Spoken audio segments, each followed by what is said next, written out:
بسم اللہ الرحمن الرحیم۔ سامعین و ناظرین السلام علیکم۔ آپ کی خدمت میں آڈیو بک ارطغرل غازی کا دوسرا حصہ پیش خدمت ہے۔ سلیمان شاہ کو گزرے 2.5 برس بیت چکے تھے، لیکن کئی قبیلہ مسلسل سفر میں تھا۔ قبیلے کے کسی فرد نے سکھ کا سانس نہیں لیا تھا۔ وقت گزرنے کے ساتھ ساتھ ان کی مشکلات میں اضافہ ہوتا چلا جا رہا تھا، لیکن پھر بھی وہ ہمت ہارنے کے لیے تیار نہیں تھے۔ سب ایک دوسرے کا دکھ درد بانٹتے ہوئے، ایک دوسرے کا سہارا بنتے ہوئے آگے بڑھتے چلے جا رہے تھے۔ ارطغرل اور حلیمہ سلطان اس وقت اپنے قبیلے کے عارضی پڑاؤ سے کچھ دور ایک دریا کے کنارے بیٹھے تھے۔ ان کے گھوڑے قریب ہی دریا کے کنارے پانی پی رہے تھے۔ اس لمحے حلیمہ کے چہرے پر ایک بے نام سی اداسی تھی۔ یوں لگتا تھا جیسے وہ چاہتے ہوئے بھی اپنے درد کا اظہار نہ کر پا رہی تھی۔ چند دنوں کی مسافت کے بعد ہم اپنی منزل پر پہنچ جائیں گے۔ میرے ماموں سردار خوشنود کا پڑاؤ یہاں سے زیادہ دور نہیں، وہ ایک محفوظ مقام ہے۔ اگر ہم یہ سردیاں بخیریت گزار لیں تو سب ٹھیک ہو جائے گا انشاءاللہ۔ بہت جلد ہم اپنا نیا وطن حاصل کر لیں گے۔ ارطغرل نے اسے پریشان دیکھ کر تسلی دی۔ میں اپنے لیے پریشان نہیں ہوں ارطغرل، حلیمہ کے لہجے میں برسوں کی تھکن تھی۔ پھر کیوں اداس ہو؟ ہم نے سردار سلیمان شاہ سے ایک وعدہ کیا تھا کہ ان کے پوتوں کے نام گندوز، شہریار اور عثمان رکھیں گے۔ حلیمہ نے اسے بیتے دنوں کا عہد یاد دلایا۔ ہاں بالکل، مجھے سب یاد ہے، ارطغرل مسکرایا۔ انشاءاللہ وہ دن ضرور آئے گا، نیک بیٹے اور بیٹیاں ہمارے گھر میں خوشیاں لائیں گے۔ میں بتا چکی ہوں کہ میں اپنے بارے میں پریشان نہیں، میں اپنے ہونے والے بچے گندوز کے لیے پریشان ہوں۔ ارطغرل، میں ماں بننے والی ہوں، میرا دل کہتا ہے کہ ہمیں بیٹے کی نعمت سے نوازا جائے گا۔ حلیمہ نے شرما کر بتایا تو ارطغرل کا چہرہ بھی خوشی سے کھل اٹھا۔ اللہ اللہ، اے فلک، اے زمین، تم گواہ رہنا، میں باپ بننے والا ہوں۔ وہ خوشی سے جھوم کر بے اختیار چلا اٹھا۔ آرام سے ارطغرل، جذبات پر قابو رکھو، ابھی بہت وقت ہے۔ حلیمہ اسے خوش دیکھ کر محبت سے بولی۔ میں کیسے جذبات پر قابو رکھوں؟ سارا قبیلہ اس خوشخبری کا منتظر ہے۔ کاش سلیمان شاہ زندہ ہوتے تو یقیناً ان کی خوشی بھی قابل دید ہوتی۔ والد کو یاد کر کے ارطغرل اداس ہو گیا تھا۔ چاہے کچھ بھی ہو جائے، ہم جتنی بھی اچھی جگہ جائیں، ہمارے بچے کو روتے ہوئے یہ نہ پوچھنا پڑے کہ اس کا باپ کہاں ہے۔ حلیمہ نے ارطغرل کا ہاتھ تھام کر اس خوف کا اظہار کر دیا جو اسے اندر ہی اندر کھائے جا رہا تھا۔ زندگی اور موت اللہ کے ہاتھ میں ہے، لیکن جب تک میں زندہ ہوں تمہیں اور اپنے بچے کو دکھ اور تکلیف سے بچائے رکھوں گا، حلیمہ سلطان، ارطغرل نے کہا۔ اللہ تمہیں لمبی زندگی دے، حلیمہ سلطان نے صدق کے دل سے دعا کی۔ عین اسی لمحے ایک سنسناتا ہوا تیر جھاڑیوں کے عقب سے نمودار ہوا اور ان کے قریب ہی درخت کے تنے میں پیوست ہو گیا۔ خطرہ بھاپتے ہی ارطغرل نے اپنی تلوار کھینچ لی تھی۔ اس سے قبل کہ وہ دونوں کچھ سمجھ پاتے، خونخوار منگول سپاہیوں کا ایک دستہ انہیں چاروں طرف سے گھیر چکا تھا۔ وہ وحشیوں کی طرح منہ سے آوازیں نکال کر ان کے گرد گھیرا تنگ کر چکے تھے۔ اچھا تو تم یہاں ہو اے ترک، اگر تم اپنی خوبصورت بیوی کو زندہ دیکھنا چاہتے ہو تو ہتھیار ڈال دو۔ ایک گھڑ سوار نے آگے بڑھ کر ارطغرل کو للکارا۔ سر سے گنجا یہ شخص منگول لشکر کا ایک مانا ہوا جنگجو تنگوت تھا، جس کی خون ریزی کے قصے ہر جگہ مشہور تھے۔ اسی وقت دوسرا تیر داغا گیا جو حلیمہ سلطان کے بازو کو چھو کر گزر گیا۔ میں آخری بار کہہ رہا ہوں، ہتھیار پھینک دو، تنگوت حلق کے بل چلایا۔ جلدی گھوڑوں تک پہنچو اور پیچھے مڑ کر مت دیکھنا۔ فوراً پڑاؤ تک پہنچ کر گلدارو بھائی کو خبر کرو، انہیں کہو کہ وہ ہماری مدد کو آئیں۔ بھاگو حلیمہ، ارطغرل چلایا۔ حلیمہ اسی مشکل وقت میں تنہا چھوڑ کر نہیں جانا چاہتی تھی، مگر مدد حاصل کرنا بھی ضروری تھا۔ چنانچہ وہ تاخیر کیے بغیر تیزی سے اپنے گھوڑوں کی طرف بڑھی جو کچھ فاصلے پر گھاس چر رہے تھے۔ تنگوت کی نظر جیسے ہی حلیمہ پر پڑی، اس کے غصے میں اضافہ ہو گیا اور وہ اپنے سپاہیوں پر برس پڑا۔ آگے بڑھو نالائق کو یہ لڑکی بھاگنے نہ پائے، جلدی جاؤ، پکڑو ان کو۔ منگول سپاہی آگے بڑھے تو ارطغرل نے ان کا راستہ روک لیا۔ تنہا ارطغرل لاتعداد منگول سپاہیوں کے درمیان کھڑا شیر کی طرح لڑ رہا تھا۔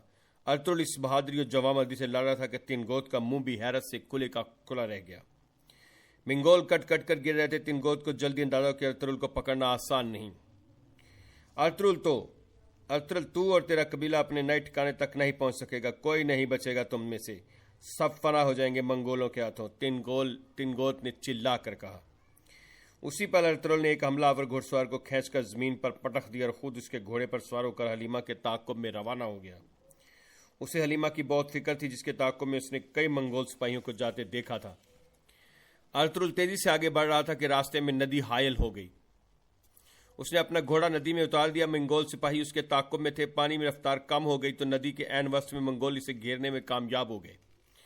ارطغرل ظلم کے سامنے جھکنے والا نہیں تھا۔ اس نے دوبارہ تلوار سنبھالی اور ندی کا شفاف پانی منگولوں کے ناپاک خون سے لال ہونے لگا، لیکن منگول سپاہیوں کی تعداد اتنی زیادہ تھی کہ وہ ایک خاص حد سے زیادہ مزاحمت نہ کر سکا۔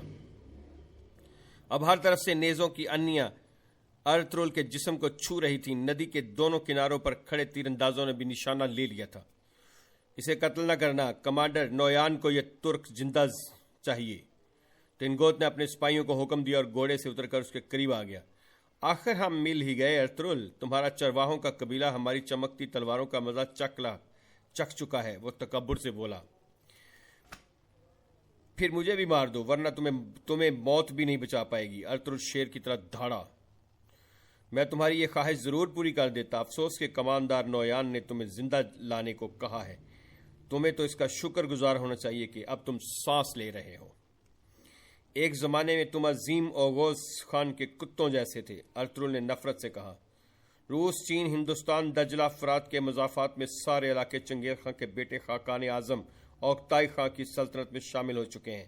اگلی باری اناتولیا کی ہے۔ چند خیموں اور چرواہوں کے ساتھ تمہارے قبیلے کا سفر تمام ہوا۔ تم چنگیز خان کی فوج سے بچ کر نہیں جا سکتے۔ تمہارا کھیل ختم ہوا ارطغرل، سب ختم ہو گیا۔ تنگوت نے ارطغرل کی گردن پر تلوار رکھ دی۔ یہ وہی عظیم سرزمین ہے جہاں بہادر لوگ پیدا ہوتے ہیں۔ ہم اپنی جانیں قربان کر دیں گے مگر اس سرزمین کا ایک ٹکڑا بھی تمہیں نہیں دیں گے، ارطغرل نے کسی خوف کے بغیر پر عزم لہجے میں کہا تو تنگوت کا چہرہ غصے سے لال ہو گیا۔ بہت جلد ہم ترکوں کے خون کی ندیاں بہا دیں گے، تب تمہیں منگولوں کی طاقت کا اندازہ ہوگا۔ یہ کہہ کر تنگوت اپنے سپاہیوں سے مخاطب ہوا۔ چلو اٹھاؤ اسے نالائکو، ہمیں جلد از جلد کارواں سرائے پہنچنا ہے۔ کماندار نویان وہاں اس کا ترک کا منتظر ہے۔ حکم ملتے ہی منگول سپاہیوں نے ارطغرل کے کندھے پر لکڑی کا بھالا رکھا اور اس کے دونوں ہاتھ دائیں بائیں باندھ دیے۔ اب وہ اس بندھے ہوئے شیر کو تلواروں کے سائے میں کھینچتے ہوئے آگے بڑھ رہے تھے۔ کائی قبیلے کا بچا کھچا پریشان حال کارواں درگا قبیلے کے پڑاؤ پہنچا تو محافظوں نے انہیں دیکھ کر نکارے پر چوٹ لگا دی۔ کائی قبیلہ آ گیا، کائی قبیلہ آ گیا۔ جیسے ہی اعلان ہوا سردار خوشنود بھی اپنے خیمے سے باہر آ گیا۔ کیا بات ہے، نکارہ کیوں بج رہا ہے؟ اس نے اپنے سپاہیوں سے پوچھا۔ میرے آقا، کائی قبیلے کے لوگ پہنچ گئے ہیں، ان کی حالت بہت خراب ہے، اکثر لوگ شدید زخمی حالت میں ہیں۔ سردار خوشنود نے دور سے آتے لوگوں کے حالات دیکھے تو وہ بھی پریشان ہو گیا۔ خوشنود کی دوسری بیوی عالیہ خاتون بھی خیمے سے باہر آ گئی تھی۔ اللہ خیر کرے، صورتحال کچھ اچھی نہیں لگ رہی۔ قبیلے کے طبیب عارف صاحب نے عالیہ خاتون سے پوچھا، کہا کچھ ٹھیک نہیں لگ رہا عارف صاحب، ان کے لیے فوری طبی امداد کا بندوبست کریں۔ مجھے کچھ ٹھیک نہیں لگ رہا، عالیہ خاتون نے کہا تو طبیب عارف اپنی معاون طبیبہ کو ضروری ہدایات دینے لگے۔ کائی قبیلہ نزدیک پہنچا تو ان میں سے اکثریت زخمیوں کی تھی۔ یہ لوگ حائمہ خاتون کی قیادت میں لٹے پٹے یہاں پہنچے تھے۔ ان کی حالت دیکھ کر عالیہ خاتون اور سردار خوشنود بھی تیزی سے آگے بڑھے۔ کیا ہوا میری بہن، کیا ہوا تمہیں؟ سردار خوشنود اپنی بہن کی حالت دیکھ کر تڑپ اٹھے۔ ہم پر منگولوں نے حملہ کیا ہے بھائی، ہم تباہ ہو گئے، حائمہ خاتون نے بتایا۔ ارطغرل اور گلدارو کہاں ہیں؟ سردار خوشنود نے چونک کر پوچھا۔ جب ہمارا قبیلہ آرام کر رہا تھا تو حلیمہ اور ارطغرل تازہ دم ہونے کے لیے جنگل کی طرف نکل گئے تھے۔ گلدارو قبیلے کے ساتھ تھا۔ منگولوں کے لشکر نے اچانک ہم پر حملہ کر دیا۔ یہ سب اس قدر اچانک اور جلدی میں ہوا کہ ہمارے سپاہیوں کو سنبھلنے کا موقع نہیں ملا۔ منگول اچانک آنے والی آندھی کی طرح آئے اور سب کچھ برباد کر کے چلے گئے۔ کون زندہ ہے، کون شہید ہو گیا، کچھ معلوم نہیں۔ حائمہ خاتون رونے لگیں۔ حوصلہ رکھو، سب معلوم ہو جائے گا۔ یہ بتاؤ کس جگہ حملہ کیا تھا انہوں نے؟ سردار خوشنود نے پوچھا۔ سنگلاخ پہاڑوں پر، میں نے ایسی بڑی فوج کبھی نہیں دیکھی۔ ایک طرف سے وہ ہمارے مردوں پر حملہ آور تھے اور دوسری طرف خواتین اور بچوں پر بھی قہر برپا کر دیا۔ حائمہ خاتون زارو قطار رونے لگیں۔ وہ انسان نہیں، درندے تھے، بھوکے بیڑیوں کی طرح حملہ کر رہے تھے، روشنی نے کہا۔ کائی قبیلے نے بہت سی جنگیں لڑی ہیں لیکن اس شدت کا حملہ ہم نے کبھی نہیں دیکھا۔ ہماری خواتین اور بچوں نے خود کو ہتھیاروں سے بچانے کی بہت کوشش کی۔ عورتیں اپنے بیٹوں، بھائیوں، شوہروں کے ساتھ بہادری سے لڑیں لیکن ہمارے زیادہ تر لوگ مارے گئے، شہناز خاتون نے بتایا۔ منگول ہماری توقع سے بہت پہلے حملہ آور ہو گئے ہیں۔ آنے والے سخت دن ہمارے منتظر ہیں حائمہ خاتون، ہمیں بہت سوچ سمجھ کر قدم اٹھانا ہوگا۔ سردار خوشنود بہن کو حوصلہ دینے لگا۔ اس وقت سردار خوشنود کا جوان سال بیٹا تیمور بھی وہاں پہنچ گیا۔ اسے منگولوں کے اس حملے کی خبر مل گئی تھی اور وہ بہت پریشان دکھائی دے رہا تھا۔ خوش آمدید پھوپھی جان، اس نے آگے بڑھ کر حائمہ خاتون کی دستبوسی کی۔ میں نے ابھی یہ خبر سنی ہے، بہت دکھ ہوا، کیا صورتحال ہے؟ تیمور میرے پیارے بھتیجے، یہ سب منگولوں کا کیا دھرا ہے، حائمہ خاتون نے مختصر بتایا۔ میں قسم کھاتا ہوں جنہوں نے آپ کو تکلیف پہنچائی میں انہیں زندہ نہیں چھوڑوں گا، تیمور پرجوش لہجے میں بولا۔ تمہارے بھائی ارطغرل اور گلدارو بھی آ جائیں تو دل کو سکون مل جائے گا، میں ان کی وجہ سے بہت پریشان ہوں۔ حائمہ خاتون نے پریشانی کا اظہار کیا۔ یقیناً وہ ضرور آئیں گے پھوپھی جان، تیمور نے انہیں تسلی دی اور اپنے والد کی طرف متوجہ ہوا۔ بابا جان، منگولوں نے جو کہا تھا کر دکھایا۔ چنگیز خان کے بیٹے اوکتائے خان خاقان اعظم نے ان کو کسی مقصد کے لیے ہی بھیجا ہے، آنے دو، دیکھ لیں گے انہیں بھی، سردار خوشنود نے پرعزم طریقے سے کہا تو تیمور بھی خاموش ہو گیا۔ زیادہ دیر نہیں ہوتی کہ حلیمہ سلطان بھی وہاں پہنچ گئی۔ اس کے ساتھ ارطغرل کی گھوڑی بھی تھی لیکن سوار موجود نہیں تھا۔ حلیمہ حائمہ خاتون سے دیکھ کر تڑپ اٹھی۔ گھوڑی رکتے ہی شہناز اور عالیہ نے سہارا دے کر اسے نیچے اتارا۔ حلیمہ، میری بچی کیا ہوا؟ حائمہ خاتون تڑپ کر بولی۔ حلیمہ، بتاؤ میری بچی کیا ہوا، مجھے بتاؤ نا کہ میں کوئی قدم اٹھا سکوں۔ سردار خوشنود بھی قریب آ گیا۔ منگول حملہ آور ہو گئے، میں اور ارطغرل گھوڑوں کو پانی پلا رہے تھے، وہ ایک دم سے ہمارے سامنے آ گئے۔ ارطغرل نے مجھے آپ کو خبر دینے کے لیے بھیج دیا تھا، حلیمہ نے مختصر بتایا۔ وہ اپنے حواس میں دکھائی نہیں دے رہی تھی۔ ارطغرل کہاں ہے؟ حائمہ خاتون نے بےتابی سے پوچھا۔ وہ ان سے لڑ رہا تھا، جب میں نے وہاں سے بھاگنا چاہا تو مجھے سخت مزاحمت کا سامنا کرنا پڑا۔ تعقب کرنے والوں کو ختم کرنے کے بعد میں وہاں سے بچ نکلنے میں کامیاب ہو گئی، لیکن پڑاؤ پہنچ کر دیکھا کہ قافلہ تباہ و برباد ہو چکا ہے۔ مجھے سمجھ نہیں آ رہی تھی کہ کیا کروں، میرا دل بہت گھبرا رہا تھا۔ میں فوراً واپس آ گئی جہاں ارطغرل کو چھوڑا تھا۔ پھر تم نے کیا دیکھا حلیمہ؟ حائمہ خاتون کو اپنے دل کی دھڑکن رکتی محسوس ہوئی۔ ارطغرل وہاں نہیں تھا، وہ کہیں نہیں تھا، میں اسے ڈھونڈنے میں ناکام رہی ہوں، مجھے معلوم نہیں کہ ارطغرل زندہ ہے یا نہیں۔ اس انکشاف پر ہر سو خاموشی چھا گئی تھی۔ ارطغرل کا سراغ نہ ملنا اچھی خبر نہیں تھی۔ ہر ذہن میں خدشات سار اٹھا رہے تھے اور ہر شخص پریشان تھا، لیکن کسی کے پاس کہنے کو کچھ بھی نہیں تھا۔ طبیب عارف خود بھی لوگوں کو طبی امداد فراہم کرنے میں مصروف تھے۔ جیسے ایک گھوڑا گاڑی اس کے قریب پہنچ کر رکی، وہ تیزی سے اس کی طرف بڑھے۔ اس گھوڑا گاڑی میں دہلی ضمیر سفید چادر میں لیٹے ہوئے ایک وجود کے ساتھ بیٹھا تھا۔ عارف صاحب، میری بیٹی کی مدد کریں، اس کو بچا لیں۔ دہلی ضمیر نے روندے ہوئے لہجے میں التجا کی تو عارف صاحب تیزی سے گھوڑا گاڑی میں جوتی چت لیٹی ہوئی شاہینہ کی طرف بڑھے۔ انہوں نے شاہینہ کے چہرے سے چادر اٹھا کر دیکھا، پھر سپاہیوں کو کمرے جلدی اور نیچے اتارو اس بچی کو۔ جلدی وہ شاہینہ کو گاڑی سے اتار کر خیمے میں لے گئے۔ شاہینہ کا جسم بری طرح جھلس چکا تھا، منگولوں نے اسے زندہ جلا دیا تھا اور وہ اپنی آخری سانسیں لے رہی تھی۔ اسی دوران نورگل بھی آ گئے۔ شاہینہ کی حالت دیکھ کر اس کا دل چھلنی ہو گیا تھا۔ طبیب عارف نے بہت کوشش کی لیکن شاہینہ کی جان نہ بچا سکے اور وہ ہر پل چہکنے والی، دوسروں کے دکھ درد بانٹنے والی لڑکی قبیلے کے ہر فرد کو سوگوار چھوڑ کر خالق حقیقی سے جا ملی۔ اسی شام گلدارو اور سپاہی حمزہ اپنے چند جوانوں کے ساتھ ایک منگول سپاہی کو لے کر قبیلے میں آ گئے۔ وہ اسے زندہ گرفتار کر کے لائے تھے تاکہ مزید تفتیش کی جا سکے۔ حائمہ خاتون نے بیٹے کو دیکھا تو آگے بڑھ کر سینے سے لگا لیا۔ باقی لوگ بھی اس کی آمد پر رب کا شکر ادا کر رہے تھے۔ میرا بھائی کہاں ہے؟ گلدارو نے حلیمہ سلطان سے پوچھا۔ ارطغرل کی کچھ خبر نہیں کہ وہ کہاں ہے۔ حلیمہ اور ارطغرل پر حملہ آور ہوا تھا، ارطغرل نے حلیمہ کو مدد حاصل کرنے وہاں سے بھیج دیا تھا، اب وہ کہاں ہے کوئی نہیں جانتا۔ حمزہ، فوراً اپنے جانبازوں کو تیار کرو، ہمیں ارطغرل کی تلاش میں جانا ہے۔ گلدارو نے حمزہ کو حکم دیا۔ پہلے خیمے میں آؤ، وہاں بیٹھ کر سوچتے ہیں، پھر کوئی فیصلہ کریں گے۔ سردار خوشنود نے گلدارو کے کندھے پر ہاتھ رکھا۔ تیمور بھی گلدارو سے بہت گرم جوشی سے ملا تھا۔ اگر ہم اس منگول کتے سے اگلوا لیں تو ان کے ٹھکانے کا پتہ چل سکتا ہے۔ گلدارو نے ستون سے بندے منگول سپاہی کی طرف اشارہ کیا۔ آپ کچھ دیر آرام کر لیں، میں خود اسے دیکھ لوں گا۔ اس منگول سپاہی کی زبان کیسے کھلے گی میں اچھی طرح جانتا ہوں، میں اسے کچھ بتائے بغیر مرنے نہیں دوں گا۔ تیمور نے گلدارو کو تسلی دے کر خیمے میں بھیج دیا۔ اس کے جاتے ہی تیمور منگول سپاہی کے پاس آ گیا جسے ستون سے باندھا گیا تھا۔ اس نے منگول سپاہی سے معلومات اگلوانا چاہی تو وہ تشدد برداشت نہ کر سکا اور بے ہوش ہو گیا۔ اسے ہوش میں لاؤ کوچبش، میں کچھ دیر کے لیے واپس آتا ہوں، تیمور نے اپنے خاص سپاہی سے کہا اور سردار خوشنود کے خیمے میں چلا گیا جہاں سب لوگ موجود تھے۔ وہ بے ہوش ہو گیا، جانے سے پہلے ہمیں اس کی زبان کھلوانی ہوگی۔ اس کی آنکھوں سے محسوس ہوا کہ وہ کچھ جانتا ہے۔ تیمور نے سردار خوشنود اور گلدارو کو بتایا۔ گلدارو، اصل صورتحال کیا ہے؟ سردار خوشنود نے سوال کیا۔ ہمارے بہت سے لوگ شہید ہو چکے ہیں مامو جان، زخمیوں کی تعداد بھی کچھ کم نہیں۔ جب تک ہم اس کافر نویان کو تلاش نہ کر لیں مسئلہ حل نہیں ہوگا، اسے اپنے ہر ظلم کی قیمت چکانی ہوگی۔ تیمور پرجوش دکھائی دے رہا تھا۔ حلیمہ بیٹی، جس آدمی نے تم پر حملہ کیا کیا وہ گنجا تھا؟ سردار خوشنود نے پوچھا۔ جی ایسا ہی ہے خوشنود ماموں، حلیمہ نے بتایا تو خوشنود سردار نے اسبات میں سر ہلایا۔ اس کا مطلب ہے نویان ارطغرل کو زندہ پکڑنا چاہتا ہے۔ سردار خوشنود نے خیال ظاہر کیا۔ یہ آپ کیسے کہہ سکتے ہیں؟ گلدارو چونکا۔ ان کے نزدیک ان کے ایک گروہ نے تمہارے پڑاؤ پر حملہ کیا جبکہ دوسرا گروہ ارطغرل کے تعاقب میں رہا۔ اس کا مطلب ہے وہ ارطغرل کو اچھی طرح جانتے ہیں۔ نویان نے ارطغرل کے پیچھے اپنے سب سے قابل اعتماد آدمی تنگوت کو بھیجا ہے۔ یعنی وہ کافی وقت سے ہمارے تعاقب میں ہیں، گلداروں نے حیرت سے کہا۔ ہاں ایسا ہی ہے، منگول پہلے اپنے شکار کو اچھی طرح بھانپتے ہیں، پھر ایک جال ڈالتے ہیں اور صورتحال کے مطابق حملہ کرتے ہیں۔ وہ کبھی اس جنگ میں نہیں کودتے جسے جیت نہ سکیں۔ سردار خوشنود نے بتایا۔ میرے بھائی اب ہم کیا کریں گے؟ حائمہ خاتون بہت پریشان تھی۔ سردار خوشنود نے تسلی دی اور بیٹے سے مخاطب ہوا۔ تم اس آدمی سے معلومات حاصل کرو، ہم نہیں جانتے کہ نویان کس جہنم میں چھپا بیٹھا ہے، لیکن سب سے پہلے ہمیں ارطغرل کو تلاش کرنا ہوگا۔ تم فوراً جانبازوں کو اکٹھا کرو، اس کام میں دیر نہیں ہونی چاہیے۔ بھائی اگر انہیں ارطغرل کو پکڑ لیا تو کیا وہ اسے زندہ رکھیں گے؟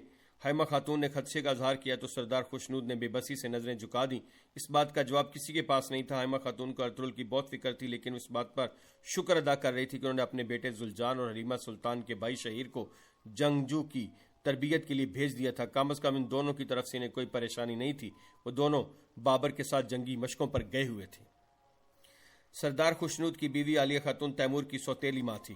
تیمور سے بالکل بھی پسند نہیں کرتا تھا۔ وہ سمجھتا تھا کہ عالیہ خاتون نے سردار خوشنود کو اپنے جال میں پھنسا کر کسی سازش کے تحت اس سے شادی کی تھی۔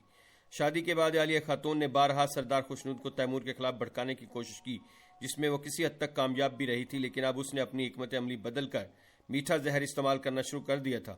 وہ تیمور کو خلوص اور شفقت سے زیر کرنے کا تہیہ کر چکی تھی۔ کئی قبیلے کی یوں لٹے پٹے انداز میں آمد نے اس کے لیے سازشوں کے نئے دروازے کھول دیے تھے۔ اس وقت تیمور استبل میں اپنا گھوڑا تیار کر رہا تھا کہ عالیہ خاتون بھی وہاں آ گئی۔ کئی قبیلے کے لوگ بہت جلد تمہاری شجاعت کو تسلیم کر لیں گے، یہ سوچے بغیر کہ یہ کتنا خطرناک ہو سکتا ہے۔ تم ارطغرل کو بچانے کے لیے نکل رہے ہو، مصیبت زدہ کی مدد کرنا ہمارا فرض ہے، تیمور نے مختصر کہا۔ میں سمجھتی ہوں، لیکن جب بات ارطغرل کی مدد کرنے کی ہو تو قدر بہت بڑھ جاتی ہے۔ ارطغرل کا نام چنگیز خان کے محل سے لے کر کونیا اور دمشق سے لے کر قسطنطنیہ کا گونج رہا ہے۔ تم اسی طرح بہادر ہو، بلکہ اس سے کہیں زیادہ ذہین بھی ہو۔ عالیہ خاتون اس کے اندر خود پسندی اور انا کے بت کو تراش رہی تھی۔ آپ یہ سب مجھے کیوں بتا رہی ہیں؟ تیمور کا لہجہ جذبات سے عاری تھا۔ ہر ماں اپنے بیٹے کو کامیاب اور بڑا آدمی دیکھنا چاہتی ہے، اور یہ خواہش میری بھی ہے۔ میں سردار خوشنود کی بیوی ہوں، میری دلی خواہش ہے کہ تم مجھے اپنی ماں کا درجہ دو اور ویسی ہی محبت سے پیش آئے ہو جیسا کہ اپنی والدہ سے بات کیا کرتے تھے۔ عالیہ خاتون نے بات مکمل کی اور تیمور کو سوچ میں گم چھوڑ کر واپس چلی گئی۔ گھوڑا تیار کر کے تیمور استبل سے نکلا تو گلدارو اس کا منتظر تھا۔ وہ منگول سپاہی جسے گلدارو اپنے ساتھ لایا تھا، دہلی دمیر نے اسے جان سے مار دیا تھا۔ شاہینہ کے غم میں وہ خود پر قابو نہیں رکھ پایا تھا۔ گلدارو دہلی دمیر کی دلی کیفیت سے واقف تھا، اس لیے وہ منگول سپاہی کی موت پر خاموش رہا تھا۔ سراغ ملنے کی آخری امید دم توڑ گئی تھی اور وہ سب ایک مرتبہ پھر اندھیرے میں تھے۔ سردار خوشنود، طبیب عارف، گلدارو اور تیمور ارطغرل کو ڈھونڈنے کے لیے نئی حکمت عملی تیار کر رہے تھے۔ تیمور نے اس مہم کے لیے اپنے بہترین جانبازوں باقر، کوچبش اور صفدر کا انتخاب کیا تھا، جبکہ گلدارو اپنے وفادار اور قابل اعتماد جانصاروں حمزہ، روشان اور عبد الرحمن کو ساتھ لے جانے والا تھا۔ دہلی دمیر اس وقت بہت دکھ اور کرب سے گزر رہا تھا۔ شاہینہ کو کھو دینے کے بعد نورگل کی حالت بھی کچھ اچھی نہیں تھی، لہذا گلداروں نے اسے بھی قبیلے میں رکنے کی ہدایت کی تھی۔ نویان تبریز سے فوج لے کر آیا ہے، وہ بھرپور حملے سے پہلے معلومات اکٹھی کرنا چاہتا ہے۔ تم لوگوں کو بہت محتاط رہنا ہوگا۔ عارف صاحب نے انہیں محتاط رہنے کی تلقین کی۔ اللہ تم لوگوں کا حامی و ناصر ہو، تم ایک مقدس جنگ پر جا رہے ہو، جنگ تمہاری ہے اور جیت اللہ کی۔ میرے شیرو آگے بڑھو۔ سردار خوشنود نے ان کے لیے دعا مانگی۔ شکریہ ماموں، اب ہم اجازت چاہتے ہیں۔ گلدارو ان سے گلے ملا۔ بابا میرے لیے بھی دعا کیجیے۔ تیمور نے دستبوسی کی تو سردار خوشنود نے اسے اپنے سینے سے لگا کر دعا دی۔ میری دعائیں ہمیشہ تمہارے ساتھ ہیں میرے بچے، تم فاتح بن کر آؤ گے۔ وہ روانگی کے لیے تیار تھے کہ روشان بھی گھوڑے پر سوار وہاں پہنچ گیا۔ تم کون ہو اور اتنی دیر سے کیوں آئے ہو؟ تیمور نے اس کی طرف دیکھا۔ معافی چاہتا ہوں، کچھ دیر ہو گئی، روشان نے معذرت کی۔ بھائی یہ کون ہے؟ تیمور نے گلدارو سے پوچھا۔ ارطغرل کے جانبازوں میں سے ہے۔ تیمور خاموش ہو گیا، پھر سخت لہجے میں روشان کو خبردار کیا۔ میں تمہارے آقا کی تلاش کے لیے بہت کچھ داؤ پر لگایا ہے، آئندہ کوئی غلطی ہوئی تو معافی نہیں ملے گی۔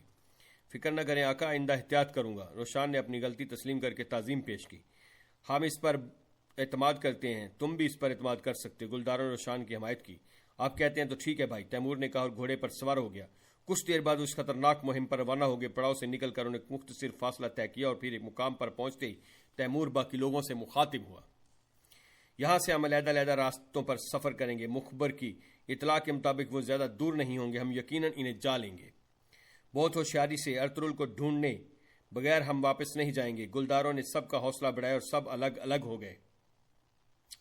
اب وہ جنگلوں اور پہاڑوں میں بکھر گئے تھے۔ کوچابش ان سب سے نظر بچا کر ندی کے کنارے پہنچ گیا۔ اس نے وہاں تنگوت اور اس کے سپاہیوں کو دیکھ لیا تھا اور وہ ارطغرل کو باندھ کر لے جا رہے تھے۔ کوچابش نے دیکھ کر جھاڑیوں میں چھپ گیا۔ جیسے ہی وہ منگول سپاہی نظروں سے اوجھل ہوئے، کوچابش آگے بڑھ کر گھوڑوں کے سموں اور انسانی قدموں کے نشانات مٹا دیے تاکہ کسی کو معلوم نہ ہو سکے کہ وہ کس سمت گئے ہیں۔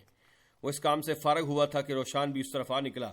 روشان کو دیکھ کر کوچابش بری طرح بڑبڑا گیا، لیکن جلد ہی اس نے اپنی گھبراہٹ پر قابو پا لیا اور خفت مٹانے کے لیے روشان کو قافلے کی مخالف سمت روانہ کر دیا۔ روشان نے اس کی بات مان تو لی تھی، لیکن مگر اسے کوچابش پر شک ہو گیا تھا۔ اسے کوچابش کی سرگرمیاں بہت مشکوک لگ رہی تھی، جیسے وہ جانتا ہو کہ ارطغرل اس وقت کہاں ہے۔ کافی دیر بعد وہ سب ایک کھلے میدان میں جمع ہوئے تو کسی کو ارطغرل کا سراغ نہیں ملا۔ اندھیرا پھیل رہا تھا۔ وہ ایک مقام پر سستانے کے لیے رک گئے اور آگ جلا کر گوشت بھوننے لگے۔ شکر ہے بابر ذوالجان اور شہیر کو جنگی تربیت کے لیے تورسلر لے گیا تھا، روشان نے حمزہ سے کہا۔ اگر وہ دونوں بھی یہاں ہوتے تو یقیناً مارے گئے ہوتے۔ حمزہ نے اس سے اتفاق کیا۔ دل کرتا ہے ابھی کوچابش کا کام تمام کر دوں، جیسے بابر کرتا تھا، بنا کچھ سوچے سمجھے۔ روشان نے کچھ فاصلے پر بیٹھے کوچابش کو دیکھ کر سرگوشی کی۔ کوچابش بھی اسے کانکھیوں سے دیکھ رہا تھا۔ روشان کو شک تھا کہ وہ ان سے کچھ چھپا رہا تھا۔ کیوں؟ اس نے کیا کیا ہے؟ پتہ نہیں کیوں مجھے اس پر شک ہو رہا ہے۔ میرا دل کہتا ہے کہ اسے معلوم ہے کہ ارطغرل بھائی کہاں ہے۔ روشان کھاجل نظروں سے کوچابش کو گور رہا تھا۔ آہستہ بولو، وہ سن لے گا۔ عبد الرحمن نے انہیں گھرکا۔ تو سن لے۔ روشان نے کندھے اچکائے۔ تمہیں احساس ہونا چاہیے کئی قبیلے کے وہ حالات نہیں رہے۔ اب ہم اپنی من مانی نہیں کر سکتے۔ ہم لوگ درگا قبیلے پر انحصار کر رہے ہیں، پھر یہ آپ کا شک نہیں وہم ہے؟ ایسا بھلا کیسے ممکن ہے کہ تیمور کے سپاہی کو منگولوں کے ٹھکانے کا علم ہو؟ حمزہ نے انہیں سمجھایا تو وہ خاموش ہو گیا اور پھر اٹھ کر ان سے دور چلا گیا۔ تیمور بھی دور بیٹھا روشان کا جذباتی پن دیکھ رہا تھا۔ آپ کے جاں باز بہت بے صبری کا مظاہرہ کر رہے ہیں گلدارو بھائی، ہم اس وقت اندھیرے میں سوئی تلاش کر رہے ہیں۔ تیمور نے روشان کی طرف اشارہ کیا۔ یہ ارطغرل کے جانثار ساتھی ہیں، روشان اور نورگل۔ ارطغرل ان سب کو بھائی سمجھتا ہے اور یہ بھی ارطغرل پر جان نثار کرتے ہیں۔ ہمیں اپنے بھائی کی گمشدگی کی برداشت نہیں ہو رہی، گلداروں نے بتایا۔ کون جانے ارطغرل ابھی زندہ ہے کہ نہیں؟ انہیں اب آپ کو دیکھنا چاہیے۔ قبیلے کو اس خطرناک صورتحال سے نکالنے کے لیے اگر کوئی ان کی سرپرستی کر سکتا ہے تو وہ آپ ہیں گلدارو بھائی۔ بابا اور میں ہمیشہ آپ کے ساتھ ہیں۔ شکریہ تیمور، بہت شکریہ میرے بھائی۔ گلدارو ممنون نظروں سے اس کی طرف دیکھتے ہوئے بولا۔ تم نے ٹھیک کہا، وقت آ گیا کہ ہم سب کو ایک بار پھر متحد ہونا چاہیے۔ ان مشکل حالات کی وجہ ہمارا متحد نہ ہونا ہے۔ جہاں تک بات ہے میرے بھائی ارطغرل کی، تو تم ابھی اسے نہیں جانتے۔ وہ اس طرح کے مشکل حالات سے لڑنا خوب جانتا ہے۔ وہ تو شیطان کی قید سے بھی نکل کر آ سکتا ہے۔ گلداروں نے فخر سے کہا تو تیمور بھی مسکرا دیا۔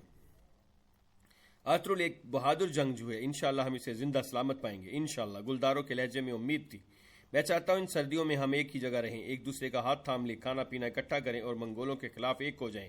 یہاں سردیاں بہت سخت ہیں، جب ہار آئے گی تو ایک جنگ ہوگی، ہم سلطان علاء الدین کے ساتھ مل کر ایک طاقت بن جائیں گے اور منگولوں کو اپنی زمین پر شکست دیں گے۔ تیمور نے خلوص کے ساتھ اکٹھا رہنے کی پیشکش کی۔ بہت شکریہ میرے بھائی، گلداروں نے خوشی کا اظہار کیا۔ اس وقت روشان جھاڑیوں کے قریب سے ایک بھکاری نما شخص کو پکڑ لایا۔ یہ گیدڑ مجھے جھاڑیوں میں چھپا ملا، یہ ہماری باتیں سن رہا تھا۔ بتاؤ کیا تم نویان کے آدمی ہو؟ اس کا نام غنی ہے، یہ ایک مایوس سوارا گرد ہے، چھوڑ دو اسے۔ آج تک اسے کوئی نہیں پکڑ سکا، مگر تمہاری سماعت بہت زبردست ہے۔ یہ ہرن سے تیز، لومڑ سے چلاک اور ریچھ سے زیادہ طاقتور ہے، تیمور نے بتایا تو روشان نے سہارا دے کر غنی کو کھڑا کر دیا۔ بھائی مجھے معاف کر دو۔ روشان نے غنی سے معذرت کی تو وہ اسے دھکا دے کر جھاڑیوں میں جا چھپا۔ یہ منظر دیکھ کر سب لوگ ہنس پڑے تھے۔ اسی وقت تیمور کا ایک سپاہی گھوڑا دوڑاتا ہوا وہاں پہنچا اور خبر دی، میرے سردار کارواں سرائے سے دھواں اٹھتا دکھائی دے رہا ہے۔ یہ سنتے ہی تیمور تیزی سے اٹھ کھڑا ہوا۔ باقی لوگوں نے بھی اس کی پیروی کی۔ گلداروں اور تیمور کی آنکھوں میں چمک پیدا ہو گئی تھی۔ میں نے کہا تھا کوئی گڑبڑ ہے، مگر تم لوگوں نے میری ایک نہیں سنی۔ کوچابش کی وجہ سے ارطغرل بھائی کو کچھ ہوا تو اس کی خیریت نہیں۔ روشان پھٹ پڑا۔ روشان اگر تم اسی طرح فضول بولتے رہے تو میں تمہیں واپس بھجوا دوں گا، یہ بہت نازک معاملہ ہے اور وقت بھی۔ سب لوگ سوار ہو جو، ہمیں ابھی کارواں سرائے جانا ہے۔ گلداروں نے روشان کو ڈانٹا اور سب اپنے اپنے گھوڑوں کی طرف دوڑ پڑے۔ تنگوت جب ارطغرل کو لے کر کارواں سرائے پہنچا تو منگول کماندار نویان پہلے سے ان کا منتظر تھا۔ وہ کرخت چہرے والا لہیم شہیم جنگجو تھا جس کی آنکھوں میں بے پناہ صفاقی تھی۔ کارواں سرائے میں آتے ہی اس نے وہاں موجود اکثر مسافروں کو موت کے گھاٹ اتار دیا تھا۔ باقی بچ رہنے والے لوگ شدید زخمی تھے۔ نویان نے تمام لاشوں اور زخمیوں کو بڑے کمرے میں جمع کر کے ان پر تیل چھڑک دیا تھا۔ کارواں سرائے پہنچنے پر ارطغرل وہاں لاشوں کا ڈھیر دیکھ کر حیران رہ گیا۔ نویان بھی اسے غور سے دیکھ رہا تھا۔ اس کے ایک ہاتھ میں مشل اور دوسرے میں تلوار تھی۔ نویان نے مشل اور تلوار تسمی انداز میں بلند کی اور بلند آواز میں بولا، نویان کی جہنم میں خوش آمدید۔ اس کی آواز میں کچھ خاص تھا کہ ارطغرل کو اپنی ریڑھ کی ہڈی میں سنسنی سی دوڑتی ہوئی محسوس ہوئی۔ آؤ میرے پیارے دوست، میں تمہارا ہی انتظار کر رہا تھا۔ او تو تم ہو نویان؟ ارطغرل چونکا۔ ہاں میں ہی ہوں، اس جہنم کا شیطان، نویان نے کہا، اور پھر زخمیوں اور لاشوں کے ڈھیر کو آگ لگا دی۔ آگ تیزی سے بھڑکی اور تو جلنے والوں کی کربناک چیخوں نے سب کو ہلا دیا۔ ارطغرل بے بسی کے عالم میں ان کی طرف دیکھ رہا تھا۔ منگولوں کی دنیا میں تمہارا استقبال کیا جاتا ہے ارطغرل۔ آگ لگا کر نویان نے مشل بھی الاؤ میں پھینک دی۔ تم جیسے عظیم جنگجو کے ساتھ ملاقات میرے لیے باعث مسرت ہے۔ مجھ سے کیا چاہتے ہو؟ ارطغرل نے سخت لہجے میں پوچھا۔ کچھ خاص نہیں، صرف تم سے دوستی۔ منگول بڑی احتیاط سے اپنے دوست اور دشمن کا انتخاب کرتے ہیں، اور اب ہم ارطغرل کو اپنا دوست بنانا چاہتے ہیں۔ نویان نے جواب دیا، تم میرے دشمن تو ہو سکتے ہو، دوست کبھی نہیں۔ ارطغرل نفرت سے کہا۔ کوئی بات نہیں ارطغرل، پرسکون رہو، نویان نے تحمل سے کہا۔ لوگ کہتے ہیں تم آسانی سے نہیں مانتے۔ نویان زیر لب مسکرایا۔ اسی لمحے ایک سپاہی اندر آیا اور نویان کے کان میں سرگوشی کی، ایک گھڑ سوار دستہ اس طرف آ رہا ہے میرے آقا۔ کئی لوگ تمہیں ڈھونڈ رہے ہیں میرے دوست ارطغرل، اگر انہوں نے تمہیں تلاش کر بھی لیا تو افسوس کریں گے۔ نویان کے لہجے میں صفاقی تھی۔ جب تک تمہارے جیسے کتے میدان میں آتے رہیں گے ہم فتح یاب ہوتے رہیں گے۔ ارطغرل کی بات سن کر نویان طنزی انداز میں مسکرایا، اپنے سپاہیوں کو حکم دیا، اب ہمیں یہاں سے نکلنا ہے، سب لوگ مختلف راستوں سے جائیں گے، خیال رہے پیچھے کوئی نشان نہیں چھوڑنا، میں یہاں آنے والوں کو پریشان دیکھنا چاہتا ہوں۔ نویان کا حکم ملتے ہی سپاہی روانگی کی تیاری کرنے لگے، جبکہ الاؤ میں جلنے والے انسانی وجود اپنی شناخت کھو کر کوئلہ بن چکے تھے۔ تیمور اور گلدارو اپنے جانبازوں کے ساتھ کارواں سرائے پہنچے تو وہاں جلی ہوئی لاشوں کی راکھ اور بسان کے سوا کچھ باقی نہیں بچا تھا۔ نویان وہاں سے نکل چکا تھا، اب وہاں بھی ایک بھی زیرو نہیں بچا تھا۔ یا اللہ، یہ کیا ہے؟ گلدارو بڑبڑایا اور بلند آواز میں ارطغرل کو پکارنے لگا، لیکن ہر بار اسے اپنے ہی الفاظ کی باز گشت سنائی دے رہی تھی۔ اس کے سپاہی کارواں سرائے کا چپا چپا چھان رہے تھے، لیکن ارطغرل کا کوئی نشان نہیں تھا۔ کافر نویان یہی تھا، جب تک وہ قاتل زندہ ہے مجھ پر نیند حرام ہے۔ گلدارو غصے سے چلایا، منگولوں کی خباثت زہر کی طرح پھیل رہی ہے، وہ جس جگہ کو فتح کرنا چاہتے ہیں پہلے وہاں لوگوں کے دلوں میں اپنا خوف بٹھاتے ہیں۔ وہ انکار سننے کے عادی نہیں، جو انکار کرے مال دیا جاتا ہے۔ تیمور نے منگولوں کی فطرت بیان کی۔ جب ارطغرل کا سراغ نہ ملا تو گلدارو دھڑکتے دل کے ساتھ جلی ہوئی لاشوں کے راکھ کو دینے لگا۔ نہ چاہتے ہوئے بھی اسے یہ کام کرنا پڑ رہا تھا۔ اس کے دل میں طرح طرح کے وسوسے آ رہے تھے۔ پھر جیسے ہی گلدارو کی نظر ایک جلی ہوئی لاش کے قریب پڑی انگوٹھی پر پڑی، اسے جھپٹ کر وہ انگوٹھی اٹھا لی۔ اس نے دیکھتے ہوئی گرم انگوٹھی پر پانی ڈال کے اسے ٹھنڈا کیا، غور سے دیکھنے لگا۔ یہ انگوٹھی تو میرے بھائی ارطغرل کی ہے۔ قریب کھڑے روشان کی کانپتی ہوئی آواز سنائی دی اور ہر شخص کے جسم میں سنسنی کی لہر دوڑ گئی۔ گلدارو تو جیسے پتھر کا بن گیا تھا اور روشان کی دھاڑیں دور دور تک سنائی دے رہی تھی۔ اب وہاں رکنا بے معنی تھا۔ کائی قبیلے کا جاں باز اور عظیم جنگ جو ارطغرل شہید ہو چکا تھا۔ اچھا، ارطغرل کی انگوٹھی لے کر وہ اپنے پڑاؤ کی جانب چل پڑے۔ جب وہ قبیلے میں پہنچے تو کئی لوگ ابھی تک اپنے اپنے کرب اور مسائل سے نابرد آزما تھے۔ شہداء کی تدفین ہو چکی تھی۔ نور گل اور دیلی دمیر بھی شاہینہ کے غم میں نڈھال تھے۔ حائمہ خاتون اور باقی لوگ اس وقت خیمے سے باہر ہی موجود تھے۔ گلدارو اور تیمور ان کے قریب پہنچ کر گھوڑوں سے اتر آئے۔ انہیں خالی ہاتھ واپس آتے دیکھ کر سب کے دل دھک دھک کر رہے تھے۔ کیا ہوا بیٹا؟ حائمہ خاتون نے ہمت کر کے پوچھا۔ امی جان، حلیمہ مجھے معاف کر دے، میں اپنے بھائی کو واپس نہیں لا سکا۔ گلدارو نے جیب میں ہاتھ ڈالا اور ارطغرل کی انگوٹھی نکال کر حائمہ خاتون کی ہتھیلی پر رکھ دی۔ ارطغرل شہید ہو گیا۔ گلدارو نے انکشاف پر قبیلہ میں کوہرام مچ گیا۔ حائمہ خاتون میں تو جیسے سوچنے سمجھنے کی صلاحیت دم توڑ گئی تھی۔ اسی لمحے قریب کھڑی حلیمہ کو زمین گھومتی محسوس ہوئی۔ وہ چکرا کر زمین پر گرنے ہی والی تھی کہ شہناز اور دوسری خواتین نے اسے سنبھال لیا۔ ہر آنکھ اشکبار تھی، ہر دل رو رہا تھا۔ یہ سب کیسے ہو گیا بیٹا؟ سردار خوشنود نے آگے بڑھ کر گلدارو کے کندھے پر ہاتھ رکھا۔ ان ظالموں نے ارطغرل کو جلا ڈالا مامو جان، انہوں نے سب کو جلا دیا۔ گلدارو نے اس سے زیادہ کچھ نہیں بتا سکا تھا۔ ہر طرف سے چیخو پکار سنائی دے رہی تھی۔ کوئی اس قابل نہیں تھا کہ دوسرے کو دلاسا دے سکے۔ ارطغرل کے جانبازوں کی حالت بھی کچھ مختلف نہیں تھی۔ لوگ غمزدہ خاندانوں سے ارطغرل کی موت پر تعزیت کر رہے تھے۔ جب ہم جانے لگے تو میں نے اپنے شوہر کو دعا دی تھی کہ تمہاری راہ میں کوئی رکاوٹ نہ آئے، تم کو کوئی تکلیف نہ پہنچے، مگر میری کوئی دعا قبول نہیں ہوئی۔ اس کا تو جسم ہی جلا دیا گیا۔ جب تک ہم ارطغرل کا بدلہ نہ لے لیں آرام سے نہیں بیٹھیں گے۔ حلیمہ پھوٹ پھوٹ کر رونے لگی۔ حوصلہ کرو میری بچی، وہ میرا بھانجا نہیں بیٹا بھی تھا۔ اگر میں اس کا بدلہ نہیں لے سکتا تو مجھے جینے کا حق نہیں۔ سردار خوشنود نے حلیمہ سلطان کے سر پر دست شفقت رکھا اور اپنے خیمے میں چلا گیا تاکہ فوراً معززین قبیلہ کو جمع کر کے مشاورت کی جا سکے۔ اس کے جاتے ہی گلدارو بوجھل قدموں سے آگے بڑھا اور ارطغرل کی تلوار حلیمہ کی طرف بڑھا دی۔ یہ میرے بھائی ارطغرل کی آخری نشانی ہے، آج کے بعد یہ تلوار تمہاری ہے۔ حلیمہ نے ایک عزم سے تلوار تھام لی تو گلداروں نے اپنی آنکھوں کی نمی چھپانے کے لیے اپنی آنکھیں نیچے جھکا لیں اور وہاں سے واپس چلا گیا۔ بھائی کو کھو دینے کا دکھ اس کے چہرے سے عیاں تھا۔